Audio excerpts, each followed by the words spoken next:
हे धवलेश्वराय बालालिंग महाप्रभु दीपं ज्योति परम ब्रह्म दीपं ज्योति जनार्दन दीपाहरतु मे पाप पूजा दीप नमस्तुते। हे बाबा धवलेश्वराय बालालिंग महाप्रभु संसार सुखी रखंतु।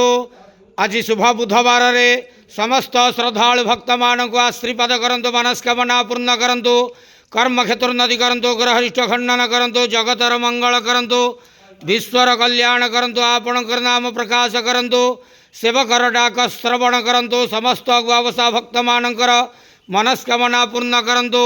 जो जो भक्त माने आपणक पाखरे मानसिक रखिजंती तांका मानसिक पूर्ण करंतु।